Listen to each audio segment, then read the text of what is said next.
Hi everyone, welcome back after a very long break. Today we're talking about AWS. It's a cloud service provided by Amazon, which means you can run your system, save your data in their hardware for a very low amount of money. We'll talk about it more later, but today we're diving into free tier of AWS. So AWS always had a free tier where you were getting some of their services always free. There is still some limitation to it on how much you can use those, but those were always free. If you're just a normal user, you are not never going to hit that limit. Now those services are always free, but AWS is also running a promotion where new customers are getting $200 credit for free to use their services to learn AWS to build some cool projects. Now, if you're not a new customer, if you had a previous account on AWS like me, you will not be getting $200 credit, but if you use information of some other family member with their consent, or you ask them to create an account for you, you can still get that $200. Now, even though they're giving $200, you don't get $200 in your account as soon as you create it, because you only get $100 credit when you sign up, and the rest of the $100 credit gets applied once you complete few of the tasks. There are total 5 tasks, $20 for each task, so make sure you watch this complete video so you don't skip any step, because if you skip any step you might not be getting even $100 in your account. Now, to create an AWS account, just go to this website, aws.amazon.com/console, and from here just go click on create account. Now, since I already have an AWS account, I cannot sign up for another AWS account using my own email address, so I will be using a temporary email address to just walk you guys through on how to create an account. So under the email address, just type in your email address.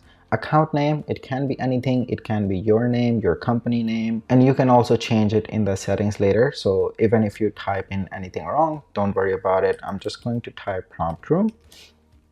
And once you hit verify email address, there was an error processing your request. Let's try again. Okay, I was getting that error because of the email address. As soon as I change it, it's working now. So once you confirm email, it's going to send a code to your email address. Copy the code, paste it here, verify, and now you just create a new password. Now this is going to be a root account password. We will talk about what the root is in some other video. If you guys already know about it, very good. So I'm just going to type a password here.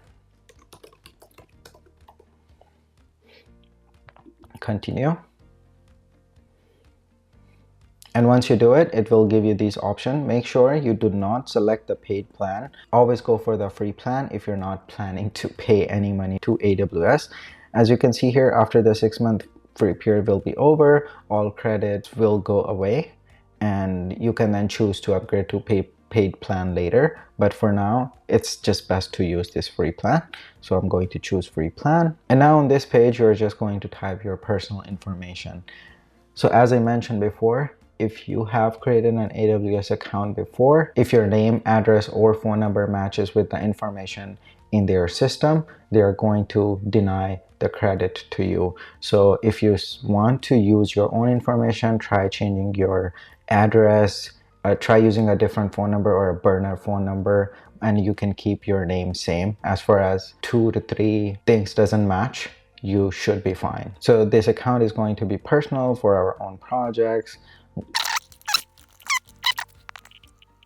On this page, you're just going to give them a debit card or credit card information, and they're going to charge around $1 on your account. It's going to be a temporary hold, and they don't charge the debit card or credit card for any service that you use on the free plan. That's why I mentioned do not go for the paid plan, always go for the free plan, so AWS doesn't charge you anything.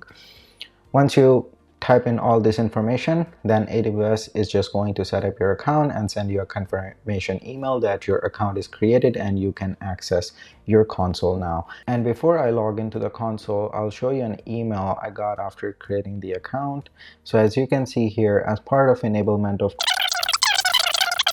anytime you run a service on your AWS account and you normally use $1 a month, but one day if it shows $10 in your cost explorer or billing, then it's going to send you an email that an anomaly is detected. Please make sure you check your account so you don't get any surprise charge after a few days or after a month.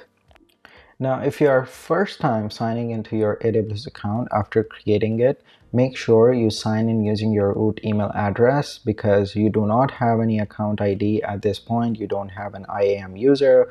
I will talk about it in some other video on how to set this up and why is this useful. But the first time you'll need to sign in as your root user. Just click on your root user and type in the email address you created your account with, as well as the password. Now once you're logged in, this is what the AWS console looks like. Ignore this, it just shows what you recently visited, and you should see $100 credit in your account as soon as you create it. And if you're a new customer, only then you will see this $100. If anything match with the previous information, you won't be seeing anything here. And you can also see there are 183 days remaining. The credit will automatically expire on June 20th, so make sure you always use it. If you don't use it, then it's just waste of money.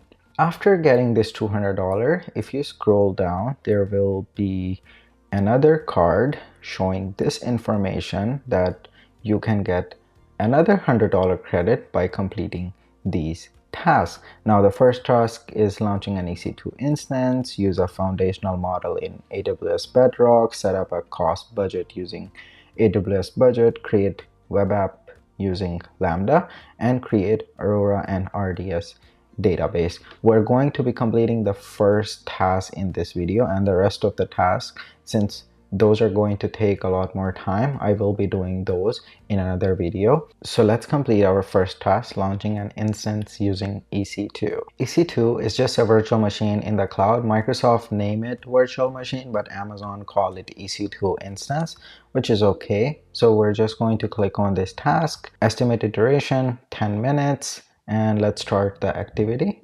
And when we start our task, it's going to give us a walkthrough on how to complete the task efficiently.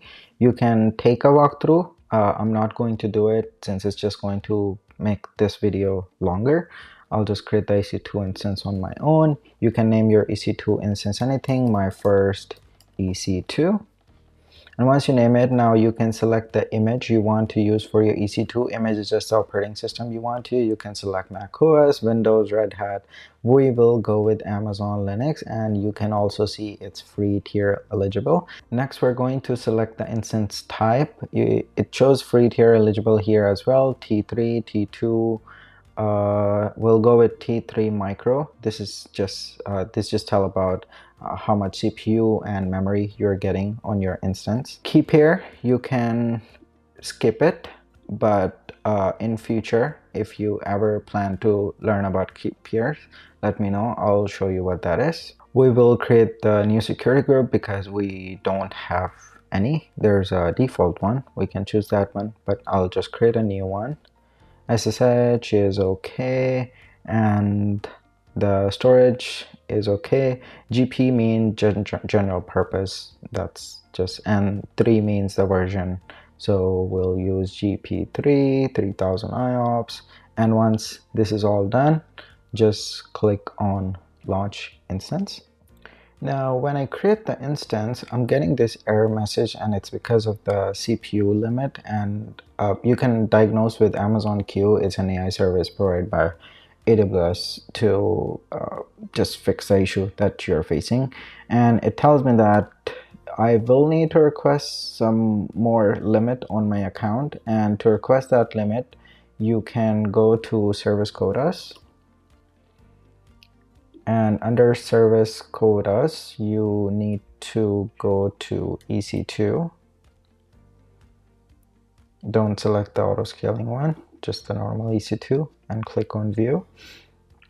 And on this page, you need to select, let me see, running on demand standard. And this running on demand standard, you need to request a limit, request an increase at account level. Make sure you select an amount more than 1.